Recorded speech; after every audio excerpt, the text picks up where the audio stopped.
Heidi Klum, the supermodel turned media mogul whose ageless allure has defined runways and reality TV for decades, has never shied away from controversy. At 52, with a career spanning Versace catwalks, Project Runway judging panels and Halloween extravaganzas that rival Coachella in spectacle, Klum remains a lightning rod for admiration and ire alike. Her latest venture, a sultry lingerie campaign featuring her 21-year-old daughter Leni Klum, has ignited a firestorm of debate, with critics decrying it as exploitative and fans hailing it as empowering. Yet, in true Klum fashion, mother and daughter have brushed off the backlash with characteristic nonchalance, posing defiantly in lace and silk as if to say, "This is our story, our bodies, our choice."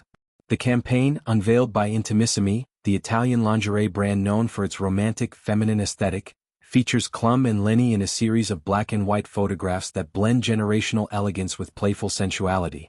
Shot by acclaimed fashion photographer Miles Aldridge in a sun-drenched Milan villa, the images capture the duo in moments of intimate repose, Klum reclining on a velvet chaise in a sheer baby doll, her toned legs crossed with the poise of a seasoned pro, Leni, her mother's spitting image with those signature high cheekbones and piercing eyes, leaning against an arched window in a bralette and high-waisted briefs, her long limbs elongated by the soft afternoon light. The styling is impeccable, delicate lace trims, subtle garter details, and nothing but pearl necklaces as accessories, evoking a timeless sorority rather than overt provocation. Leni, born to Klum and former Formula One driver Flavio Briatore, though raised by Klum's husband Seal, has been stepping into the spotlight since her 2021 debut for ID magazine. Now a rising model with campaigns for Dior Beauty and walks for Givenchy, she's carved a niche as the it girl of Gen Z fashion. Her social media feed a curation of beachy waves, street style, and unapologetic confidence. The mother-daughter pairing isn't new, they've fronted Vogue covers and shared red carpets. But lingerie marks a bold escalation, one that taps into Klum's own history of boundary pushing. Remember her 1999 Victoria's Secret runway strut in a feather-adorned fantasy bra? Or her nude Sports Illustrated spreads? For Klum, the body is a canvas, not a cage. The backlash erupted almost immediately upon the campaign's Instagram reveal, with hashtags like #momshaming and #exploitative trending. Feminist commentators argued it perpetuated harmful beauty standards, forcing Leni into hypersexualization under her mother's shadow. "This isn't empowerment, it's nepotism wrapped in lace," opined one viral tweet from a media watchdog group. Tabloids dissected every angle. Was Leni coerced? Does it normalize age gap aesthetics in advertising? Psychologists weighed in on the Oedipal undertones, while conservative outlets decried the demise of family values. Even within the industry, whispers from casting directors suggested it could pigeonhole Leni as the hot daughter, rather than a standalone talent. Klum, ever the Teflon icon, addressed the furor in a candid Instagram live from her Los Angeles home, perched on a kitchen stool in yoga pants and a tank top, her German accent as crisp as ever. "People love to judge, but they don't know us," she said, waving a manicured hand dismissively. "Leni and I have always been close. We've shared clothes, secrets, even bunk beds on family vacations. This shoot was fun, professional, and a celebration of women at every stage. If it makes someone uncomfortable, that's their mirror to look into, not ours." Leni, joining midway with a smoothie in hand, echoed the sentiment, "Mom's been my role model since day one. We talked about it for months, boundaries, comfort levels, all of it." Backlash? It's noise. "I'm proud of these photos, they make me feel strong, sexy, seen. Their united front is no accident." Klum has long championed body positivity, launching her own intimates line with Little in 2022 that emphasized inclusivity across sizes. Leni, meanwhile, has spoken openly about navigating fame's pressures, from body image struggles during lockdown to the relentless scrutiny of her dating life. Rumors with Aaron Piper of Elite fame persist. The campaign's creative direction leaned into this narrative. Behind-the-scenes footage shows the pair giggling over wardrobe fittings, Klum braiding Leni's hair between takes, a tableau of maternal mentorship amid the glamour.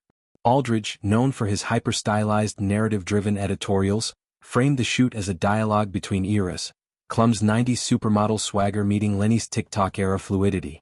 Intimissimi's marketing team, undeterred by the controversy, doubled down with a launch event in New York, where Klum and Leni walked a pop-up runway lined with velvet drapes and candlelight. Klum, in a crimson slip dress, strutted with her trademark hip sway, while Leni followed in a matching set, their synchronized steps drawing cheers from a crowd that included Bella Hadid and Emily Ratajkowski. Post-show, they posed for selfies with fans, Klum's arms slung protectively around her daughter's waist. Sales spiked 40% in the first 48 hours, per brand insiders, proving controversy can be currency. Delving deeper, the shoot's genesis traces back to a casual dinner in 2024, when Klum, scouting collaborators for Leni's portfolio, floated the idea over pasta in Rome. "I wanted something that honored our bond without being gimmicky," Klum told Vogue in a profile last month. Leni, initially wary, warmed to it after reviewing mood boards, references to Helmut Newton's provocative family portraits and Nan Goldin's tender domestic candids. The production adhered to strict protocols: separate dressing rooms, female-led crew, and on-set therapists. "It was empowering to control the narrative," Leni reflected. "Too often young women are objectified without consent. Here we owned every frame." Critics of the Backlash counter that it reeks of puritanical double standards. "Male celebrities pose with their sons in underwear ads without a peep," noted fashion historian Valerie Steele in a New York Times op-ed. "Klum's unapologetic femininity challenges the male gaze, and that's why it stings." Indeed, the campaign's diversity, featuring models of varying ages, ethnicities, and body types in supporting visuals, broadens its scope beyond the Klums, positioning Intimissimi as a progressive player in a market dominated by homogenized perfection. As the dust settles, Klum and Leni press on, their resilience a family heirloom. Klum's empire, spanning Germany's next top model, her parenting book Heidi's Guide to 4-inch Heels, and annual Halloween bashes, thrives on reinvention. Leni, studying at Parsons School of Design, balances modeling with sculpture classes, her latest piece a bronze cast of intertwined hands symbolizing legacy. Together they've weathered divorces, public breakups, and the relentless churn of fame, emerging tighter knit. In a world quick to polarize, their lingerie leap is less about shock and more about sovereignty. Women claiming space, bodies, and narratives on their terms. The photos, now framed in Klum's Bel Air mansion, serve as a private talisman amid the storm. "We laughed through the hate comments," Leni admitted in a Harper's Bazaar sit-down. "It's our art, our joy. Let them talk, we're too busy living." For Heidi and Leni Klum, ignoring the backlash isn't defiance. It's freedom laced in lace and lined with love.